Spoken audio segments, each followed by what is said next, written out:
కేసులో commission report ఇచ్చి 1 year అయిపోయిందండి. ఇంకా దీనికన్నా ముందు దానిలో మరి ఏం చేశారు? కేటీఆర్ పేరు ఉందా లేకపోతే విద్యుత్ శాఖ మంత్రి జగదీశ్వర్ రెడ్డి పేరు ఏం చెప్పలే కదా.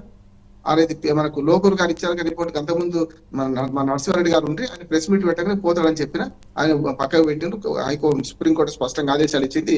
లోకూరు గారు రిపోర్ట్ ఇచ్చిండ్రు. అసెంబ్లీకి ప్రవేశపెట్టాలి కదా, అందులో ఏం చేసిండ్రు అంటే నిజంగానే బిహెచ్ఏ నుంచి లంచం తీసుకున్నారా కేసీఆర్, లేకపోతే ఛత్తీస్గఢ్ గవర్నమెంట్ తీసుకున్నారా చెప్పాలి కదా అంటున్నారు. అది పోయింది. అంటే ఈ కాంగ్రెస్ లో ఇప్పుడు ఈడీ కూడా ఇన్వాల్వ్ అయింది కదా శ్రీనివాస్ గారు, మల్జపూర్ శ్రీనివాస్ గారు అంటున్నారు. ఎందుకంటే ఈడీ కూడా ఇన్వాల్వ్ అయింది కదా. సిట్ ఏమో 1, 2, 3 కేసు పెట్టింది. ఏది A1 ఏమో కేటీఆర్, A2 ఏమో అరవింద్ కుమార్, A3 ఏమో రెడ్డి గారు కదా, హెచ్ఎండిఏ అధికారి. ఈ ముగ్గురు సేమ్ అంటే మక్కి మేరే భాయ్ దిక్కి అని వీళ్ళు సేమ్ ఈడీ కూడా ఇన్వాల్వ్ అయింది. అక్కడ డబ్బులు ఉన్నాయని చెప్పి 54 కోట్ల రూపాయలు మనకు వేరే దేశానికి పంపిండ్రు. అందులో ఇల్లీగల్ ఏంటంటే రిజర్వ్ బ్యాంక్ అనుమతి తీసుకోలేదు దాని మీద ఉన్నది కదా. మరి ఈడీ కూడా A1, A2, A3 వరుసకి ఇవే పెట్టింది కదా. మరి వాళ్ళు విచారణ జరపలేదు. మరి మీరేం చేస్తున్నారు? మీరు కూడా విచారణ జరపాలి కదా. ఈడీ అయితే ఎందుకు అయింది? మరి వాళ్ళు ఏదైతే ఈ కాంగ్రెస్ లో విచారణ జరపడానికి కేంద్ర ప్రభుత్వం నుంచి అనుమతి కోరుతూ గవర్నర్ అనుమతి కోరిండ్రు. అందులో ఏమైందంటే మన ప్రసాద్ గారు 17A అనేది ఇప్పుడు మిగతా అన్నిటికీ అన్ని పర్మిషన్ అవసరం లేదు. కేవలం అవినీతి నిరోధక చట్టంలో గతంలో ఒక చట్టం మొదటి నుంచి ఉన్నది ఏమంటే చార్జ్ షీట్ వేసేటప్పుడే పర్మిషన్ తీసుకోవాలని ఉండే, అధికారి కానీ లేకుంటే రాజకీయ నాయకుడి కానీ అంటే పబ్లిక్ సర్వెంట్ ఎవరైతే వాళ్ళు. కానీ ఇప్పుడు ఏమైందంటే 17A అనేది 2018లో జరిగిన మేము చేతను దాన్ని నిరసన సభలు పెట్టినాం. ఏంటంటే కేసు పెట్టడానికి కూడా పర్మిషన్ అంటే ఎవరిస్తారు?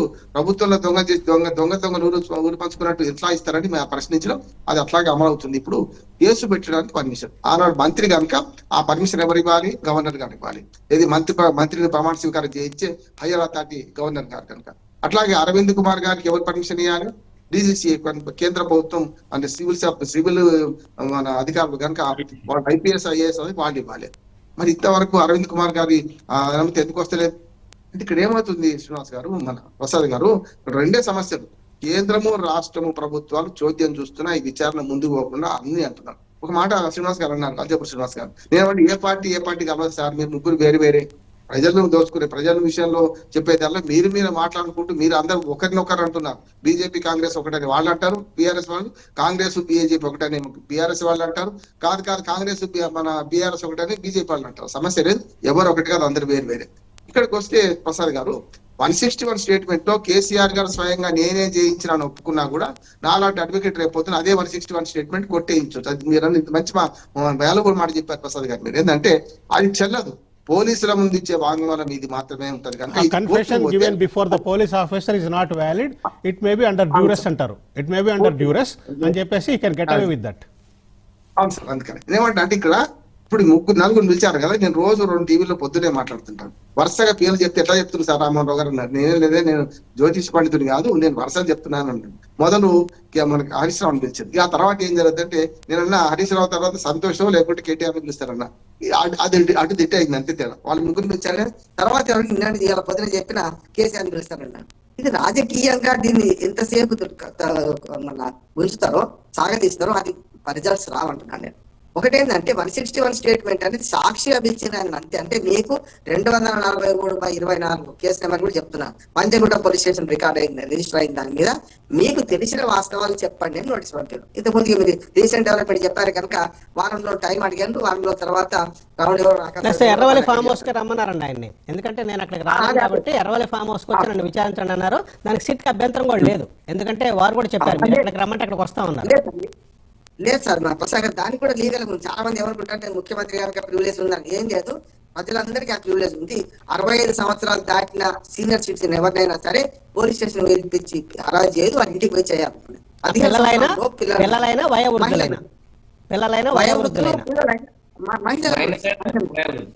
మహిళలకు కూడా ఉంది ప్రసాద్ గారు, మహిళలు కూడా పోలీస్ స్టేషన్ పిలిపించదు, అర్ధరాత్రి అపరాత్రి అసలు తీసుకుపోవద్దు, సమస్య లేదు. ఈ ముగ్గురు ప్రివిలేజ్.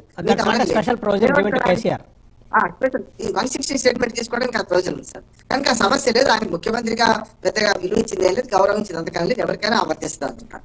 రెండోది ఏంటంటే ఇప్పుడు కేసీఆర్ గారిని విచారిస్తారు అనుకోండి, రేపు ఎవరైనా సరే రాజకీయ నాయకులు డైరెక్ట్ గా ఆదేశాలు ఇవ్వరు, రిటర్న్ అస్సలు ఇవ్వరు కదా. ఎవరు చేస్తారు దీని బాధ్యులు? అధికారులు చేస్తారు కదా. ఫోన్ ట్యాపింగ్ విషయంలో కేసీఆర్ గారు బయట చేశారు కదా, ఇప్పటి నుంచి కాదు అసలు మొదలైనప్పుడు చెప్తున్నాను, రామరాజ్యంలో కూడా చర్య ఉంది సార్. ఒక చాకల ఆయన భార్యతో ఏమంటున్నా అనే సంగతిని ఒక గూఢచారి తీసుకుపోయి బ్రాహ్మణుడికి చెప్తేనే కదా భార్యను విడిచిపెట్టి తీసుకుపోయి అడవులో విడిచిపెట్టింది, అది కరెక్టా కాదు తర్వాత సంగతి. రామరాజ్యం నుంచి మొదలుకుంటే త్రేతాయుగం నుంచి మొదలుకొని ఇప్పటిదాకా ఏ రాజ్యం ఉన్నా, నియంత రాజ్యం ఉన్నా, ప్రజాస్వామ్య దేశంలో రాజులున్నా తప్ప. కానీ ఇది లీగలా ఇల్లీగలా అని సమస్య. మీరు మంచి ప్రశ్న వేశారు ప్రసాద్. లీగల్ ఫోన్ ట్యాపింగ్ మూడు స్టెప్స్ ఉంటాయి. మొట్టమొదటి రాష్ట్ర ప్రభుత్వం ఏం చేయాలంటే కేంద్ర ప్రభుత్వానికి, రాష్ట్ర హోంశాఖ కేంద్ర హోంశాఖ సెక్రటరీకి ఓ ఉత్తరం రాయాలి. అంజాపూర్ శ్రీనివాస్ గారా, రామ్మోహన్ రావా, లేకపోతే మన బస్ శ్రీనివాస్ గారా, లేకుంటే మనకు మానవతరాయ్ గారా, మీరా, మన పేర్లు పెట్టి వీళ్ళు సంఘ విద్రోహ శక్తులు అంటే ఇక్కడ ముందు మానవతరాయ్ గారు ఏమన్నారంటే వామపక్ష తీవ్రవాదం ఒకటే కాదు, మత తీవ్రవాదం కానీ వామపక్ష తీవ్రవాదం కానీ లేకపోతే సంఘ విద్రోహులు ఎవరైనా రేపు మనం చూస్తున్న కేసీఆర్ గారు సిట్కి పంపించిన లేఖది, సిట్కి పంపించారు. ఆయన ఏమంటారంటే నాకు కొంచెం టైం కావాలి, ఇప్పుడు ఎలక్షన్స్ ఉన్నాయి కదా, ఎలక్షన్స్ దీంట్లో ఉన్నాను నేను, ఆ టైం కావాలి, ప్లస్ ఎర్రవల్లి ఫామ్ హౌస్కి మీరు వస్తే నాకు అభ్యంతరం లేదు, ఒక 6 రోజులు టైం ఇమ్మని అడిగారు. సరే ఇప్పుడు మీరు చెప్తున్నటువంటి ఆర్గ్యుమెంట్లో ఆ 3 రకాల ప్రక్రియ పూర్తి చేసిన తర్వాత ఇవాళ ఈ రోజు జరిగినటువంటి ఇప్పుడు జరుగుతున్నటువంటిది ఇల్లీగలా లీగలా? ఒక్క మాట చెప్పండి రామ్మోహన్ రావు గారు. లీగలే సార్, ఎవరు పిలిచి లీగల్, ఇవాళ తర్వాత లీగల్. కానీ నేను ఒక మాట చెప్తున్నాను సార్, ఇప్పుడు పర్మిషన్ తీసుకోవడం హోంశాఖ సెక్రటరీ అయితే పర్మిషన్ ఇచ్చింది కదా, ఇచ్చిన తర్వాత రివ్యూ కమిటీ ఉంటుంది సార్, ప్రతి 3 నెలల కోసం రివ్యూ కమిటీ కూర్చోవాలి. కూర్చొని ఏం చేయాలంటే మనందరి ఫోన్ నెంబర్లు అక్కడ ఉన్నాయి కదా, ఇవి కంటిన్యూ చేయాలా, జీవితంలో చేయాలి కదా, కంటిన్యూ చేయాలా, బిలాంగింగ్ సంఘ విద్రోహ శక్తుల కాదా అని తేల్చి ఏం చేస్తారంటే పేర్లు తీసేస్తారు, కొద్దిగా యాడ్ చేస్తారు కూడా. జరుగుతుంది కరెక్ట్ అండి. మానవతరాయ్ గారు ఇప్పుడు రామ్మోహన్ రావు గారు చాలా వ్యాలిడ్ పాయింట్ చెప్పారు. ఏంటంటే ఇది సాగుతూనే ఉంటది, ఇది ఎప్పటికీ తేలదు ఏంటి అని చెప్పారు. తేలిదే తేల్చేసేవాళ్ళు కదా అని అన్నారు. ఒక్క చిన్న అవకాశం కోరుతున్నాను సార్, పౌరుడిగా ఒక ప్రజాప్రతినిధిగా చెప్పండి చెప్పండి. ఒక్క నిమిషం మానవతరాయ్ గారు రామ్మోహన్ రావు గారు చెప్పండి.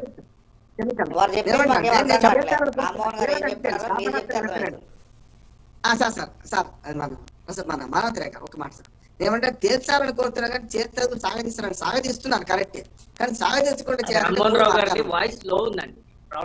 గట్టిగా చెప్పండి. సాగదీస్తున్నారు మీరు అక్కడ బాగానే వస్తుంది సార్. నేనేమంటున్నానంటే మీకు వినొస్తుందా సార్ మానవతరాయ్ గారు? ఒక మాట చెప్తున్నాను సార్, ఇందులో పరిష్కారం చెప్పి నేను ముగిస్తాను. 1 నిమిషం రానియండి ప్రసాద్ గారు. నేనేమంటున్నానంటే ఇందులో 3 ఇన్వాల్వ్ కావాలంటున్నాను. నెంబర్ 1, ఆనాడు ఇప్పుడు సిట్ విచారిస్తున్న దానిలో కేంద్ర ప్రభుత్వం ఇన్వాల్వ్ అయ్యి ఈ పలానా ఫోన్ నెంబర్లకు మేము అవకాశం ఇచ్చినాం, ఇవి కాకుండా ఎవరు చేసిందని తేల్చాలి. 1. రెండోది వాళ్ళు ఒక పరికరాలు దిగుమతి చేసుకున్నారు. ఈ పరికరాలు దిగుమతి చేస్తుంది పెగాసిస్ అప్పుడు ఆరోపణ వచ్చింది కదా, అట్లానే ఇజ్రాయెల్ నుంచి పరికరాలు తీసుకుంది. ఎవరి పేరు మీద వచ్చినాయి ఈ పరికరాలు? ఇండియాకు వచ్చినాయి. అన్న కేంద్ర ప్రభుత్వం ప్రమేయం లేకుండా అయితే పర్మిషన్ ఇవ్వకుండా రాదుగా, కస్టమ్స్ డ్యూటీ అయితే చెల్లించాలి కదా సార్. అది వ్యక్తుల పేరు మీద వచ్చినాయా, వ్యవస్థ పేరు మీద వచ్చినాయి? తెలంగాణ రాష్ట్ర ప్రభుత్వం తెప్పించిన, ప్రభాకర్ రావు తెప్పించిన, ఆనాటి శివధర్ రెడ్డి గారు డీజీపీసీ మన ఇంటెలిజెన్స్ చీఫ్ ఉండే ఆయన పేరు మీద ఎట్లా వచ్చినాయి జనాలు అంటున్నాను నేను. ఇవి ఇప్పుడు ఏమైతే లీగల్ గా టెక్నికల్ గా ఈ అంశాలు పట్టించుకోకపోతే రాజకీయ దుమారమే నడుస్తుంది అంటున్నాను.